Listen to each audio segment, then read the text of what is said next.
내 몸을 지키는 건강백서, 건강업, 울산업. 안녕하세요, 박성은입니다. 발은 제2의 심장이라고 불릴 정도로 우리 몸에서 아주 중요한 부위입니다. 그래서 발 건강은 곧 전신 건강이란 말이 있는데요. 하지만 많은 사람들이 발에 대한 관심과 관리가 소홀할 뿐 아니라 발 건강에 좋지 않은 신발을 신거나 체중이 발에 실리는 활동을 과도하게 하면서 족부 질환이 늘고 있다고 하는데요. 오늘 건강업 울산업에서는 이 발 건강을 위협하는 족저근막염에 대해서 자세히 알아보겠습니다. 문상영 전문의와 함께합니다.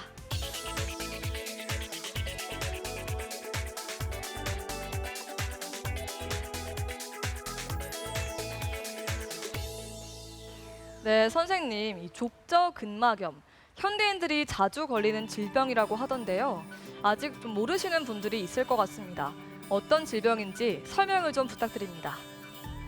족저근막은 발 뒤꿈치 뼈에서 발가락 기저부까지 연결된 두껍고 강한 섬유띠를 말합니다. 발의 아치를 유지하고 보행 시 충격을 흡수하고 발을 들어 올리는 데 도움을 주어서 걸어다니는 과정에 상당히 중요한 역할을 하게 되는데요. 이런 족저근막에 염증과 퇴행성 변화가 생기게 되면 이것은 족저근막염이라고 합니다. 네, 염증이 생겨서 통증까지 발생한다면 일상생활이 정말 불편할 것 같은데요. 족저근막에 염증이 왜 생기는 건가요? 족저근막에 반복적인 미세 손상이 발생하면 근막을 구성하는 콜라겐의 변성이 유발되고 염증이 발생합니다. 평발이나 요족처럼 발의 아치가 낮거나 높은 경우, 다리 길이의 차이가 나거나 다리 근육에 약화가 있는 경우에도 족저근막염이 발생할 수 있고, 운동을 하지 않던 사람이 갑자기 많은 운동을 하거나 마라톤을 하는 경우, 장시간 서 있거나 하이힐을 착용하는 등 족저근막에 비정상적인 부하가 가해지면 염증이 발생하는 경우가 흔합니다. 네, 족저근막염에 생길 수 있는 다양한 원인 중에서 하이힐을 언급하셨는데요. 그래서 남성보다는 여성에게, 또 젊은 연령대보다는 중년층에서 더 자주 발생한다고 하던데 이게 맞는 건가요? 여성 환자가 남성보다 한 1.4배 정도 많고, 연령대별로는 50대가 가장 많고 40대, 그다음 30대 순으로 많습니다. 아무래도 여성이 남성보다는 딱딱한 구두나 하이힐을 신는 경우가 많기 때문에 족저근막염 빈도가 높다고 할 수 있습니다. 네, 상대적으로 여성 환자가 더 많긴 하지만 그래도 연령이나 성별에 관계없이 모두 주의해야 할 것 같은데요. 이 족저근막염을 판단할 수 있는 증상이나 자가 진단법이 있을까요? 전형적인 증상은 아침에 일어나서 첫 발을 내디딜 때 생기는 뜨끔한 통증입니다. 주로 발 뒤꿈치 안쪽에 발생하는 경우가 많고, 발가락을 발등 쪽으로 들어 올리면 통증이 심해지기도 합니다. 가만히 있을 때는 통증이 없다가 움직이기 시작하면서 통증이 발생하고, 일정 시간 움직이면 통증이 줄어드는 양상을 보입니다. 조기에 치료하면 좋겠지만 방치했을 때는 어떤 증상으로 이어질까요? 족저근막염이 진행된 경우라면 서 있을 때 뻣뻣한 느낌이 지속되고, 서 있는 시간이 늘어날수록 통증의 정도가 심해지기도 합니다. 발바닥을 송곳으로 찌르는 듯한 심한 통증을 느끼기도 하고, 뒤꿈치뿐만 아니라 발바닥 중간에 찢어지는 듯한 통증을 느끼기도 하고, 그 통증이 발 앞쪽으로 넘어오기도 합니다. 만성으로 이어지지 않도록 조기 치료가 중요할 것 같은데요.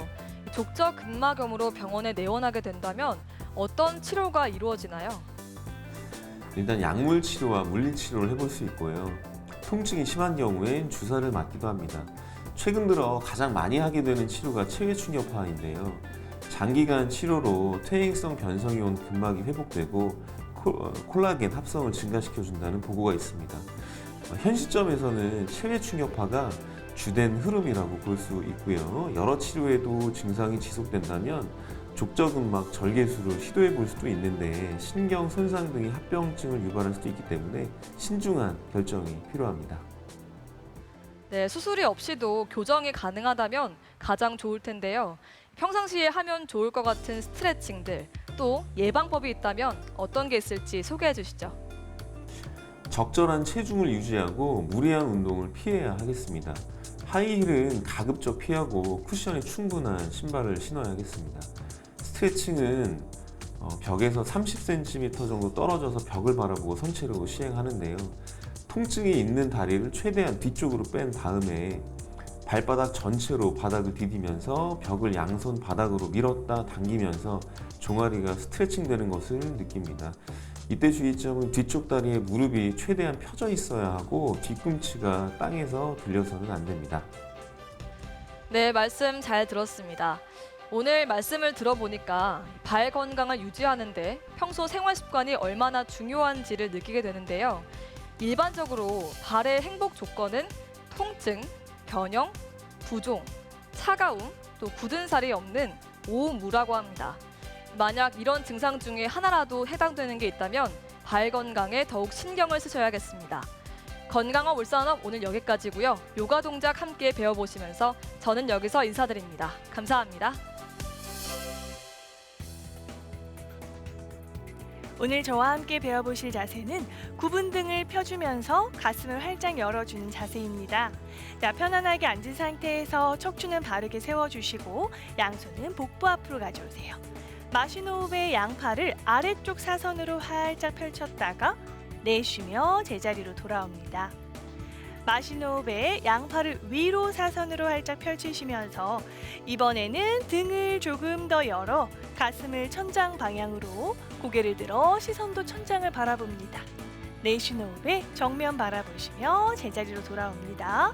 마신 호흡에 양팔 아래로 사선, 내쉬며 돌아오고 마시며 양팔 위로 사선, 시선 천장, 가슴 활짝 열었다가 내쉬며 돌아옵니다. 천천히 20회 반복해 주세요.